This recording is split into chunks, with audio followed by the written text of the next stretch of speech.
Well, as I'm your new transitional minister, I thought it might be appropriate today to talk about transition. What is transition?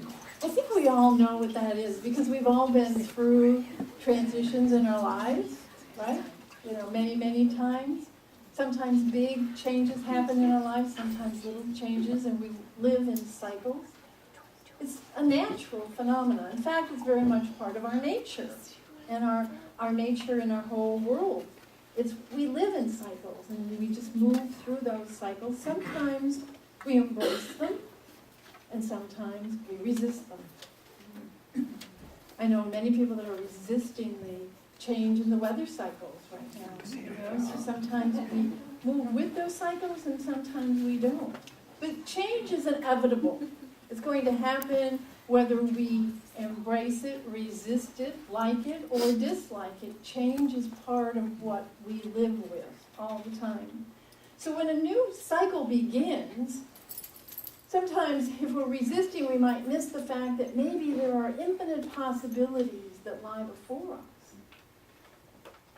With every change, there are new things that can lie before us, and it's up to us to determine whether or not we are going to embrace those possibilities, whether we are going to initiate new things, or we're going to be excited about those changes, or whether or not we're going to resist them and not stay necessarily with them.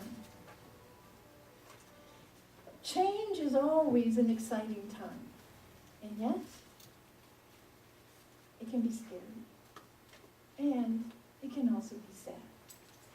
Because with all change and with all transition, there's often a letting go of something that came before as we need to embrace something that may be coming forth. So change carries with it, and transition, all kinds of emotions for all of us.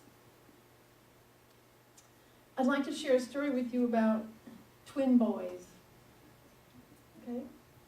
Once upon a time, twin boys were conceived. Weeks passed in the mother's womb and the twins developed, and as their awareness grew, they laughed for joy. Isn't it great that we were conceived? Isn't it great to be alive? Together the twins explored their world, and when they found their mother's cord that gave them life, they sang for joy. How great our mother's love is that she shares her life with us. Well, as weeks stretched into months, the twins noticed how much each was changing. Well, what does it mean? One asked. It means our stay in this world is drawing to an end, said the other. But I don't want to go, said the one. I want to stay here always. We have no choice, said the other. But maybe there is life after birth.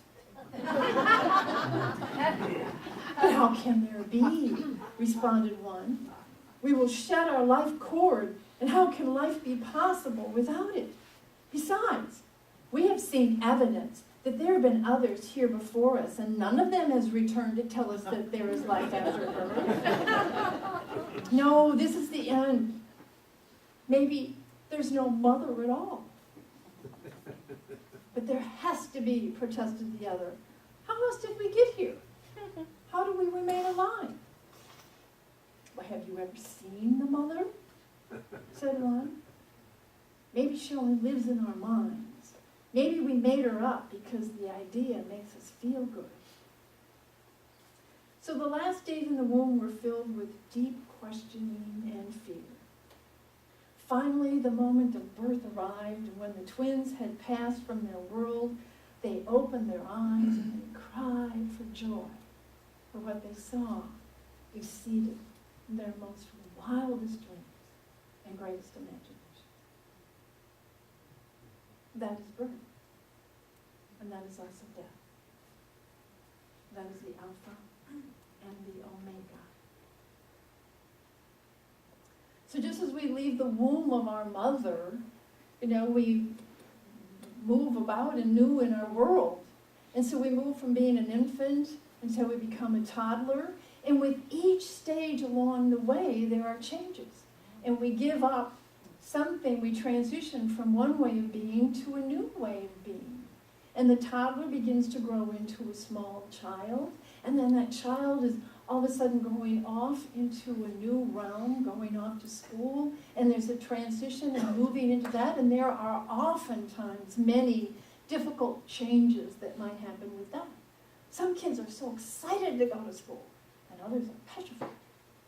So the change comes, and so we move with it, and then as the child grows older, it moves into an older child that gets more accustomed to that being, and then all of a sudden it encounters puberty, and all kinds of change happens again. And they are expected to move into being more responsible for themselves, and they might resist these kinds of changes, but they are the developmental changes of us moving and growing as human beings.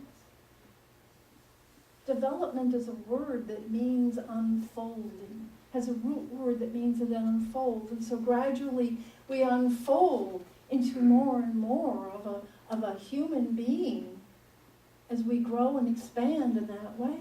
And then from being a teenager and growing into young adulthood, where we take on more responsibility, there are transitions and changes there, some that we resist and some that we do not.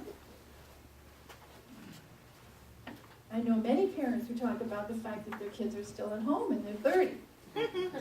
So sometimes we resist going out on our own, to be on our own and to being mature adults. So from being a young adult, we move into a mature adult. And from being a mature adult, we move into being an older adult. And then an older adult. And then an older adult. And we keep moving on, and with each of those changes, with each of those cycles, we move into a transition.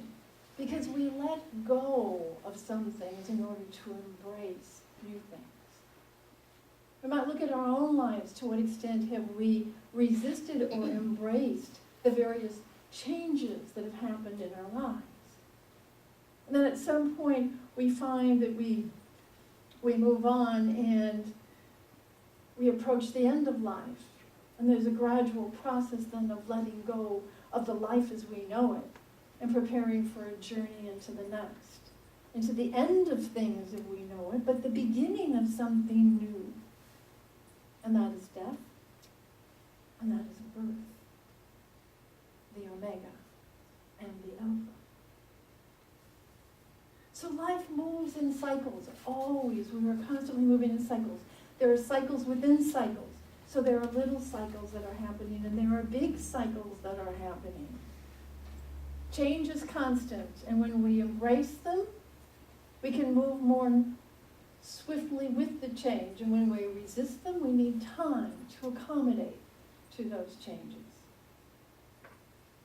So think about Unity of the Valley Spiritual Center. You have been through many changes and many transitions in your past. I read a most beautiful letter that was written by Reverend Audrey in your annual report. And she talks about the many times you've changed in the last 23 years. You started in a local restaurant. Then you went to the lower level of a bank. Then you moved to a Children's World Learning Center.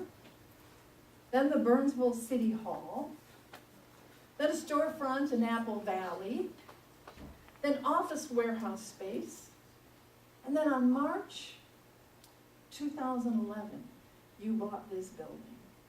A medical building. And 2001, sorry. I have a typo here in my notes. 2001, yes. 13 years ago, 12 years ago.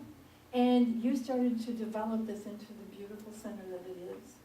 Started changing it and making changes. And Audrey says in her letter, it began to feel like home. And so you've had several changes throughout as you've been developing and growing as a spiritual community and coming to this place that we call home. And now there is another change. This is another big cycle change. As your founding minister has retired and is leaving. In one of her messages to you in October, she said she figured it out that she's given over 1,000 messages to you all. So this is a major change, and it's a big cycle ending and a major transition coming forth. And thus, I am your transitional minister. So what does that mean? How long will I be here? You know, when you have a relationship with someone, maybe you've been divorced or you've been married for a long time and then you get divorced, you've had a long relationship. People will often talk about, well, the next relationship that you have is a transitional relationship. Because you're still grieving the loss of one, you're still experimenting with what it's going to be like to be with someone new, and you haven't quite got it all figured out yet. Well, that's what a transitional minister is here for. I know I'm your transitional minister. I know you're your transitional relationship. How long will that be? We don't know. I'm guessing, I'm just going to throw out a number, at least a year, and possibly 2. So it depends upon when you are ready to embrace another new minister, a permanent, unity, ordained minister who's going to take you to another level of being in existence as a spiritual community. So I'm here for as long as you need me while you go through this transition. I'm here to be of service to you. And that's what is part of this great transition, and I feel very excited to do that. I'm going to work with you as you enter into a new phase of growth and expansion, and as you prepare to candidate for your next new minister. So we all experience change in different ways, and it depends upon the degree to which we embrace it or resist it. Think about the many cycles that are going on even in our world today. We are a microcosm of change that is happening on a worldwide level. There's lots of change going on. And there's no other change that I think is more perhaps pronounced and prominent in our lives than that of science and technology. There's a word, it's called singularity. Singularity is the moment when technological change becomes so rapid and so profound that it represents a rupture in the fabric of human society. Scientists have given that a name, singularity, when technological change is so fast and so rapid that it puts a rupture into our society. Now, you may feel we've already reached that, but we've probably not reached it yet. There's so many things that are going on. The term is borrowed from astrophysics, and it refers to a point in the space-time continuum in which the rules of ordinary physics no longer apply, like a black hole. Okay, where the physics we can't explain things. So much now we are dealing with quantum physics, and the physics that we work with in quantum physics are no longer the same as the Newtonian physics that we've used for years and years. They're different sets of understanding and rules in which we live by. The key thing to understand is that science and technology is no longer linear. We've been, growing and we grow and we add our base and we keep growing and we learn more and more and we think of it's growing like this. We are reaching a point where it's going to become exponential. What does that mean? We go like this and all of a sudden we go like this. We are learning and growing at such a vast rate that we can hardly keep up with it. It's exponential growth. It is estimated that by the year 2045, I don't know why they picked this number. This is out of the Time magazine article. The quantity of artificial intelligence, that is that which is produced by our mechanistic means, that's created will be 1 billion times the sum of all human intelligence that exists today. 1 billion times. It's that exponential growth. We think about our cell phones and the incredible little computers that we carry around. I know I use probably 1/10 of 1% of its capability, but these computers that we carry around with us are about 1/millionth of the size, 1/millionth of the price, and 1,000 times more powerful than the computer of 40 years ago. Now, flip ahead another 40 years. Can we even begin to know what is going to be happening in our world. There's so many exciting things that are happening, and the future is not knowable anymore by our linear way of thinking. It is exponential. And the thing is, what is so powerful about that is it is a metaphor for what is happening for us spiritually. The good news is our spiritual principles do not change. The spiritual principles that we have studied for years and years and years are the same. We know that we are one with God, that we are creators with God, co-creators with God, that through our thoughts and our attitudes and our beliefs and our consciousness, we are creating a world. We are creating our world. And we know that these spiritual truths do not change, but what is changing is how we are using them. What is changing is how we're beginning to know them in a bigger and more powerful way. We're stepping into a greater level of consciousness, into an expansion of consciousness, to where we are living these principles, not just on Sunday morning, and not just on half an hour a day when we meditate, but 24/7. Living these principles and growing in consciousness such that we might be exponentially growing in our spirituality, and perhaps we will be part of the birthing of a whole new way of being. It's very exciting when we think about all that is unfolding in our world. We're coming to know truly that we are the creators of the universe. Science and spirituality are coming together, where scientists are saying, yes, that it's our consciousness that is working with the creation of all that is.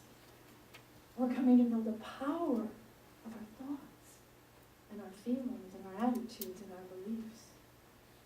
And the word of all this is spreading.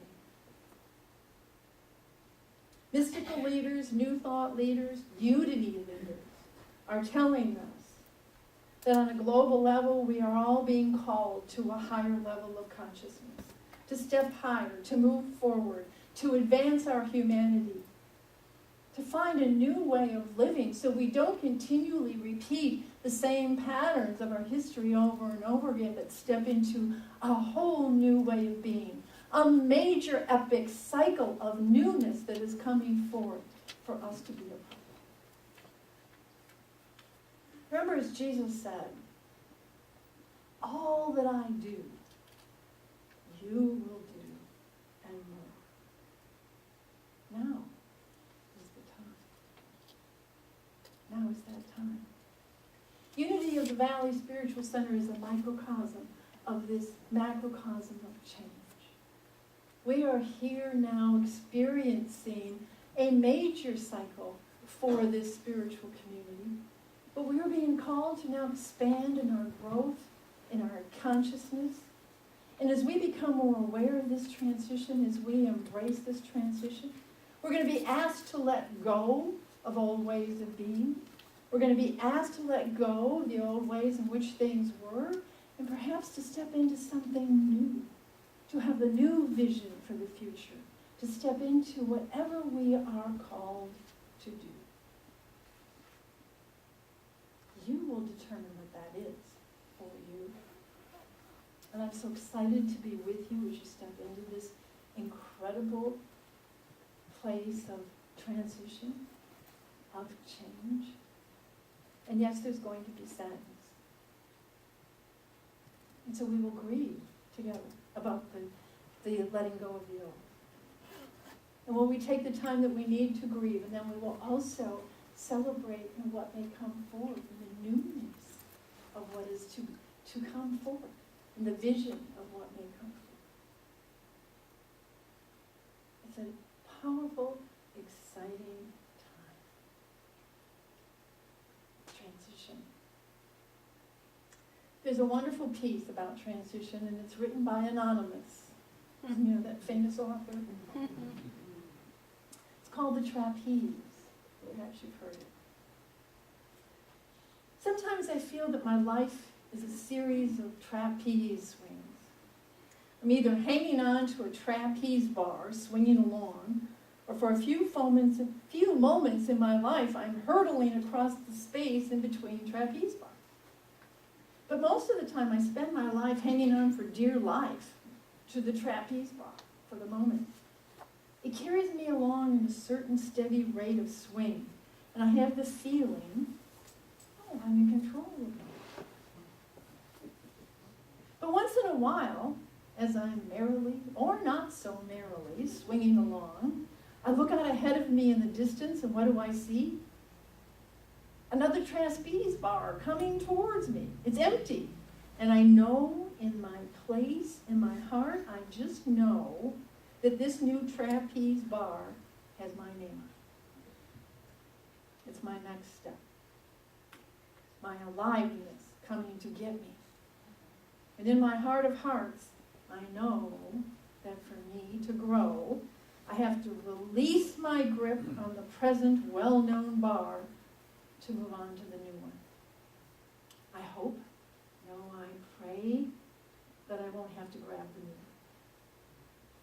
But in my knowing place, I know that I must totally release my grasp on the old bar, and for some moment in time, I must hurtle across through space before I can grab onto the new bar. And I'm filled with terror.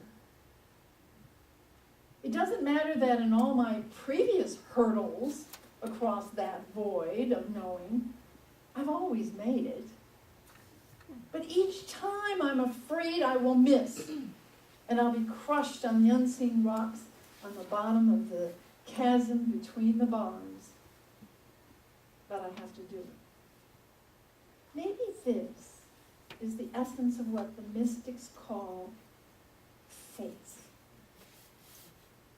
No guarantees, no net, no insurance policy.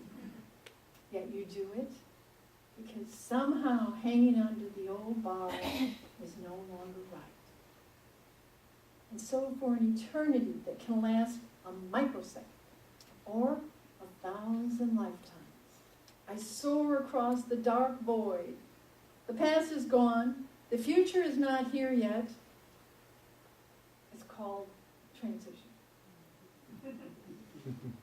I have come to believe this is the only place that real change occurs. I mean real change, not the pseudo-change that only lasts momentarily. This transition zone is a no thing, no place experience. Sure, the old trapeze bar was real. And the new one coming towards me, well, I hope that one's real too. But the void between is scary, confusing, disorienting, nowhere. I have a sneaking suspicion that the transition zone is the only real thing, and that the bars are illusions we dream up to avoid the void, where the real change takes place. Now, whether or not my hunch is true, it remains that the transition zones in our lives are incredibly rich places. They should be honored, even saved.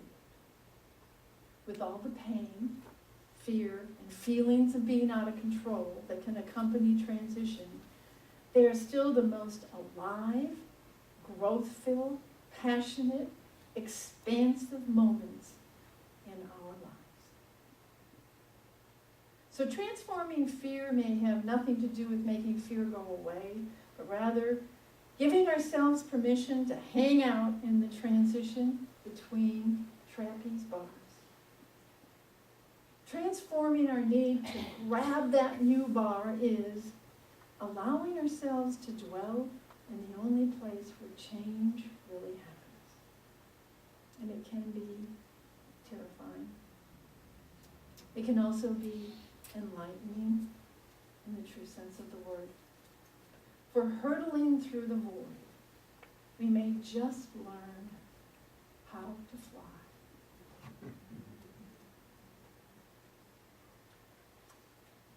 May each of us individually, and may all of us collectively, open up to the possibility that together we can learn to fly.